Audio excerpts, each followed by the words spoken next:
What incident will traumatize you for the rest of your life? What happened to me while I was in jail? I got arrested after making the dumb mistake of driving without a driver's license, then telling the officer that I was my sister. About 4 weeks into my incarceration, I began getting severe headaches. It got so bad that I put in a request to go to medical and see the jail physician assistant. After seeing her for the first time and describing the pain that I felt in my nose that spread to the top of my head, I was told that I was suffering from a sinus infection. I accepted that as a plausible explanation and took the antibiotics that were prescribed to me. A week went by and the pain was getting worse, not better. I again requested to go to medical and was again seen by the physician assistant. I told her the pain was getting severe, that it had spread to the side of my face and the back of my neck, and asked to be taken to the hospital. The physician assistant told me that she was not sending me to the hospital, that hospital visits were only reserved for emergencies, and she had concluded I had an impacted tooth. A day went by and I was in complete agony. I was unable to move my head even the slightest bit without feeling as if my entire head would explode. The pain was so bad that I couldn't eat or sleep. All I did was lay on my bunk sobbing. I begged every CO on shift to help me.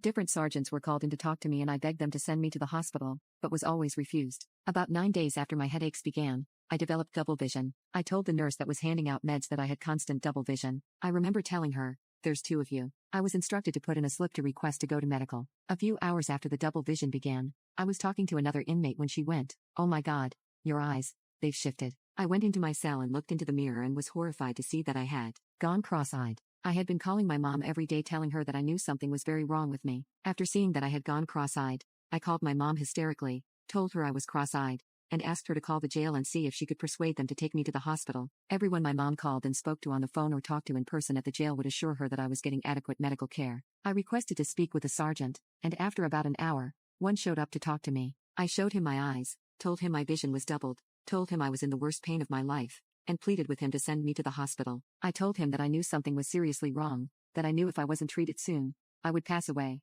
to which he sarcastically said, "I didn't know that you're a doctor. Go back to your cell. You can go to medical in the morning." The next morning, after about 10 sleepless, agonizing nights, I discovered I could no longer walk properly. Instead of my normal stride, I was now walking with small shuffled steps. I felt very unbalanced, like everything was spinning. I was on a second-story tier, and it was nearly impossible for me to get down the stairs. I was again sent to medical, and this time I was told that I was not going to the hospital, to stop bothering the COs and sergeants, and that all this was your own fault for taking other inmates' medication. I was completely stunned and adamantly denied that I had taken anyone else's medication. The physician assistant said that I must have, that it was the only explanation for my eyes going cross, and that it was obviously a drug reaction. I cried and told her it wasn't true, that it was something neurological, and begged to go to the hospital. I told her that I was positive I was going to pass away, begged her to save me. Cold as ice, she called in the CO, and said, "Take her back to her cell. Tell everyone to stop bringing her here. She's wasting my time." I felt absolutely helpless. I was sure that I was gravely ill and that the jail administration was just going to let me pass away in my cell,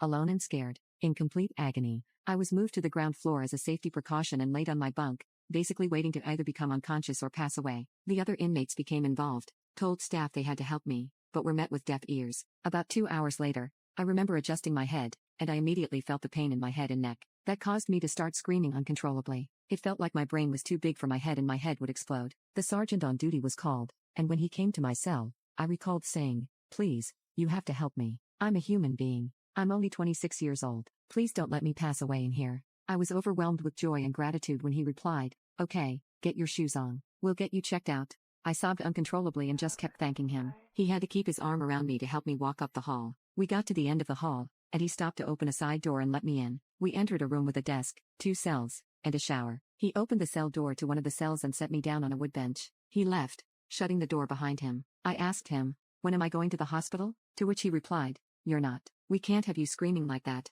bothering everyone on the unit. You are staying in constant watch until you can grow up." I was absolutely devastated. I was being held in the cells they usually use to watch people who are insane. Then,